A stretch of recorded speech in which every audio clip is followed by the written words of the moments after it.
My name is Eric Vargas, and today, on behalf of my group, I'm going to be presenting our project on the Coconut Grove Fire. My group mates are Sarah Adair, Brandon Marks, Paul Atchie, and Joseph Muir. So on November 28th, 1942, it seemed like the Coconut Grove was the place to be at in Boston. It was originally opened in 1927, and the Coconut Grove was packed well beyond capacity as thousands celebrated the weekend away. No one knew that by the end of the night, however, 166 patrons would be injured and 492 would lose their lives. It all started when a busboy attempted to replace a light bulb in the Melody Lounge, which is in the basement in the bottom of the building, using a match to see because it was so dark, not realizing he had just ignited an artificial palm tree in the process using that match. It didn't take long for that fire to spread as it flashed up the walls, to the ceiling, into the main lobby, causing part of the fabric on the ceiling to burn and fall upon guests' heads as they tried to escape the building. Before long, the main exit, a small revolving door, became quickly jammed and the bodies of desperate victims piled up right behind it. A plethora of safety issues worsened the incident. For example, methyl chloride was used in the air conditioning, which is highly flammable. The interior decorations accelerated the fire because they were highly combustible. The environment became deprived of oxygen very quickly, and many of the exits were either poorly marked, locked, or they were completely blocked off. On top of that, the false ceiling in the Melody Lounge concealed the fire, allowing it to hide and burn even longer. And any doors that were unlocked were only inward swinging, preventing escape.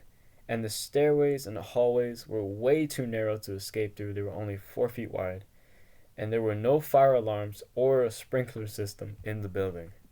And because of this lack of detection and the lack of suppression systems, there were no alarms, there were no sprinklers.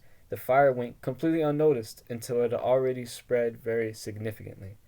And the only means they had of putting the fire out were a couple water bottles and some seltzer water, which did not work. They didn't have any fire extinguishers and they didn't have any fire sprinklers.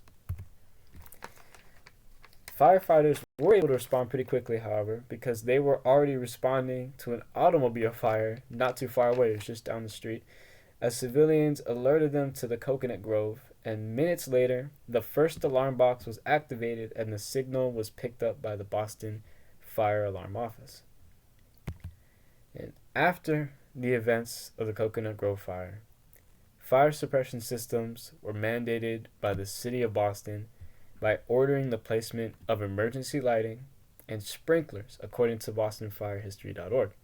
And combustible decorations were outlawed, as well as revolving doors. They were also outlawed. And nightclubs and restaurants later were reclassified as public assembly.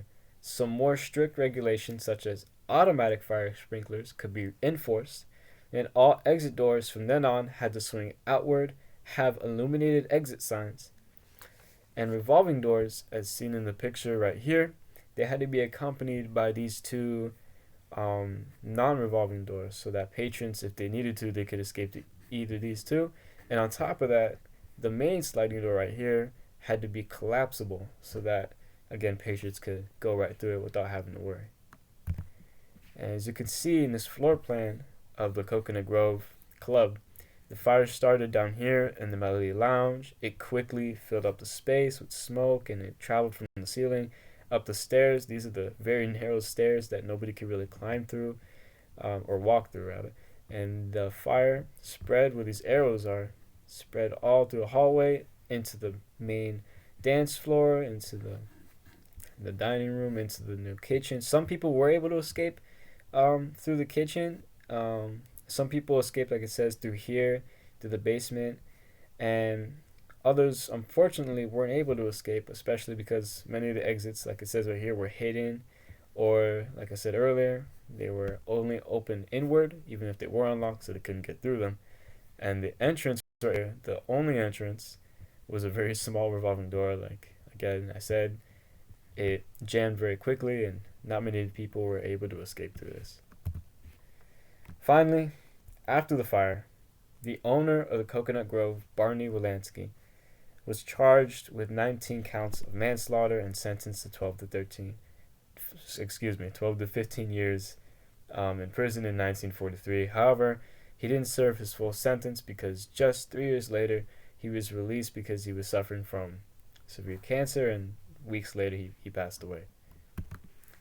And that was our presentation on the Coconut Grove fire. Thank you for listening.